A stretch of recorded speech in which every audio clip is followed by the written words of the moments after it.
The Gem of Dignity, a journey of respect restored.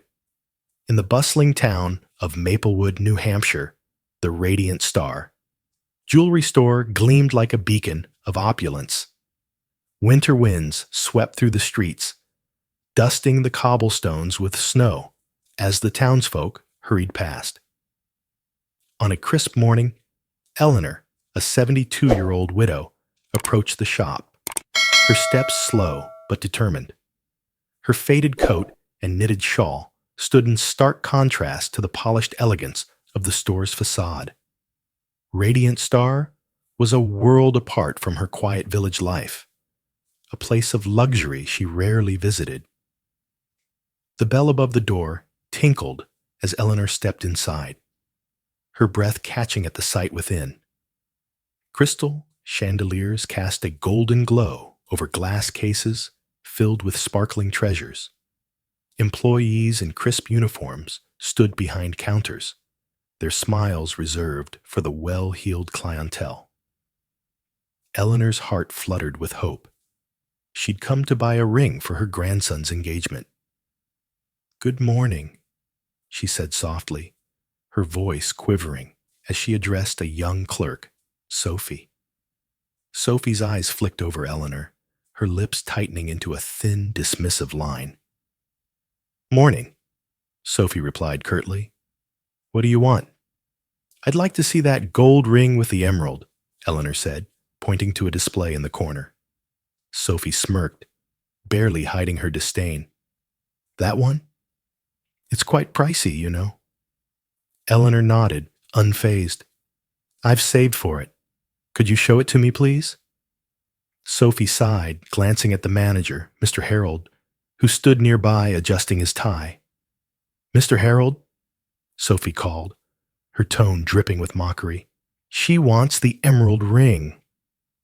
Harold approached, his sharp suit exuding authority, his gaze cold as it landed on Eleanor. "That ring's not for sale," he said flatly, his eyes narrowing. "It's a display piece." "But it's right there," Eleanor protested, confusion threading her voice. "It's reserved," Harold snapped, turning away as if she were invisible. Eleanor stood frozen, the rejection stinging like a slap, her hands clutching her worn purse. She scanned the room for help, but another clerk, James, muttered to Sophie, "What's she even doing here?" "Look at that coat. Probably hasn't seen a dime in years," Sophie whispered back, stifling a laugh. Their words pierced Eleanor's pride, each syllable a reminder of her modest appearance. She opened her purse, revealing a small pouch of carefully saved cash, and approached James. "I have money," she said, her voice trembling but firm. "Please, I just want to see the ring." James barely glanced at the pouch before shrugging.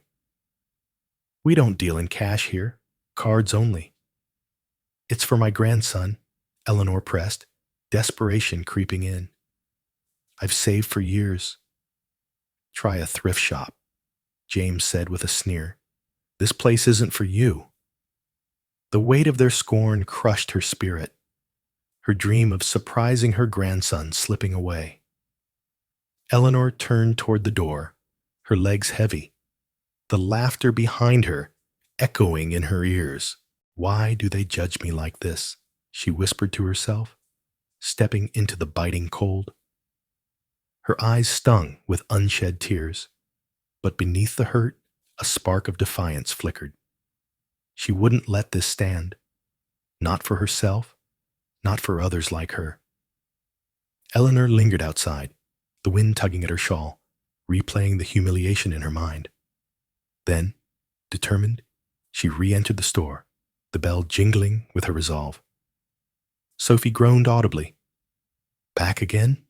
What now?" "I want that ring," Eleanor said, her voice steadier, pointing once more to the display. Sophie rolled her eyes. "We told you, it's not for sale. Stop wasting our time." Harold stepped forward, his irritation plain. "Madam, you need to leave." "I have the money," Eleanor insisted, holding up her pouch again, her hands shaking. James chuckled. That wouldn't buy the dust off the counter. A wealthy customer nearby smirked, joining the mockery. She thinks this is a charity shop. Eleanor's face burned, but she held her ground, refusing to crumble under their gaze. I just want a fair chance, she said, her voice breaking. Please. Harold waved a hand dismissively. We cater to VIPs. Come back when you're one. The laughter swelled, a chorus of contempt that followed her as she left once more. Outside, Eleanor slumped onto a bench, the cold seeping into her bones, her spirit bruised. They don't see me, she murmured, tears finally spilling down her cheeks. But as the pain settled, a quiet fury rose within her, a vow to prove them wrong. A voice broke her reverie. Are you all right, ma'am? Eleanor looked up to see an older man, impeccably dressed, leaning on a silver cane. I'm fine, she lied, wiping her eyes. Just tired. I'm Arthur, he said, sitting beside her. You don't look fine. What happened? Eleanor hesitated, then poured out her story. The disdain, the mockery, the rejection. Arthur's face darkened with each word, his grip tightening on his cane. That's outrageous, he said, his voice low with anger. They've no right. I just wanted a gift, Eleanor whispered. For my grandson's happiness. Arthur studied her, then smiled faintly. You're stronger than they think. Let me help. How? Eleanor asked, hope flickering despite her doubt. Trust me, Arthur replied. Sometimes justice needs a nudge. Their conversation lit a fire in Eleanor. She wasn't alone, and she wouldn't stay silent. That night, in her small cottage, Eleanor sat at her kitchen table, the pouch of savings before her. Each dollar was a testament to decades of thrift. Sewing, gardening, odd jobs for neighbors. She pulled out paper and pen, writing a letter to a lawyer Arthur had recommended. Her words were simple but fierce, outlining her plan to reclaim her dignity. Days later, Mr. Leonard, a sharp-eyed attorney, arrived at her door, briefcase in hand. Mrs. Eleanor, he greeted, settling at her table. Your letter intrigued me. I want to buy that store, she said, her voice unwavering. Can you make it happen? Leonard raised an eyebrow, then grinned. Bold. I like it. Let's see what we can do. They're selling off branches, he added. I'll negotiate discreetly. Your name stays out of it. Eleanor nodded, her heart pounding. I don't want them to know. Not yet. Consider it done, Leonard said. We'll move fast. A week later, Leonard called. It's yours, ma'am. Radiant Star belongs to you. Eleanor's breath caught, a smile breaking through her disbelief. Thank you. She hung up, a surge of triumph washing over her. The first step was complete. The next morning, Eleanor donned a modest dress, her shawl replaced with a simple scarf. She entered Radiant Star as a customer once more, observing from the shadows. Sophie greeted a rich couple with fawning smiles, while ignoring a plainly dressed woman nearby. James polished a case, his eyes skipping over anyone not dripping in wealth. Eleanor approached a quieter clerk, Margaret, and asked, May I see that silver bracelet? Margaret hesitated, her glance uncertain, but she retrieved it with a neutral, It's $150. Too much, Eleanor said softly, testing her. Sophie overheard and snickered. If it's too pricey, the door's that way, Sophie called, her tone sharp.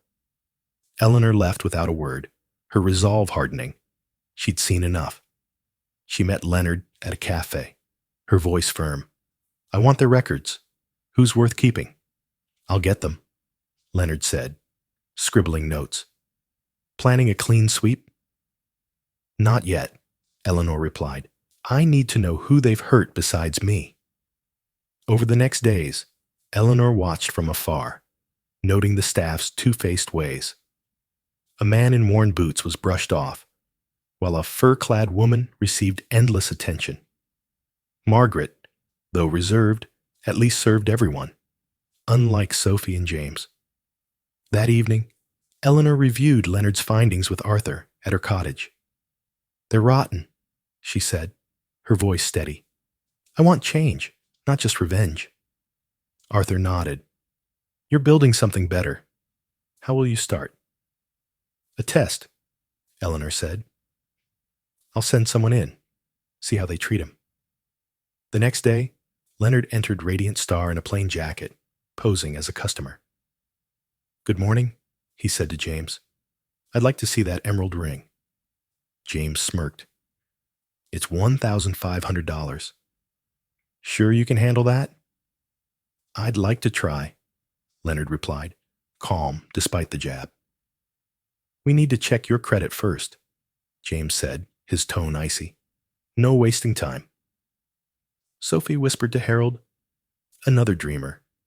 Probably can't afford a chain. Leonard left, reporting back to Eleanor with a grim nod. Same as you got. Eleanor's jaw tightened. That's all I need. Tomorrow they'll see. The following morning, Radiant Star buzzed with its usual arrogance, unaware of the storm brewing. Eleanor entered, not in her old coat, but in a tailored suit, her presence commanding. The bell rang, and Sophie froze mid-sentence, her smirk fading as Eleanor approached. Gather everyone, Eleanor ordered, her voice ringing clear across the store. James scoffed. What's this about? We're working. Now, Eleanor said, her gaze unyielding, silencing his protest. Harold emerged, arms crossed. Madam, you can't disrupt us like this. Eleanor pulled documents from her bag, slamming them on the counter. I'm your new owner. A hush fell over the store, faces paling as Leonard stepped in behind her. It's true, he said, laying out more papers. Mrs. Eleanor Hayes owns Radiant Star. Sophie's jaw dropped. This can't be real. It is, Eleanor said coldly, and I've seen how you treat people. She stepped forward, her eyes locking on Sophie. You mocked me, dismissed me, fired now. Sophie stammered, but I've been here years. Your years mean nothing when you degrade others, Eleanor snapped. Turning to James, she continued, You're no better. Arrogant and lazy. You're gone. James gaped, his bravado crumbling, but he said nothing. Finally, she faced Harold. And you, stealing profits, ignoring complaints, fired. Harold sputtered, I kept this place running. You ran it into the ground, Eleanor retorted. Get out. She addressed the rest.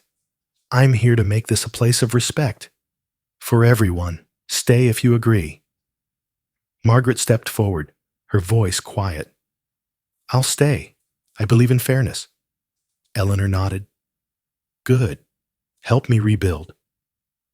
As the dismissed staff slunk out, Eleanor felt a weight lift.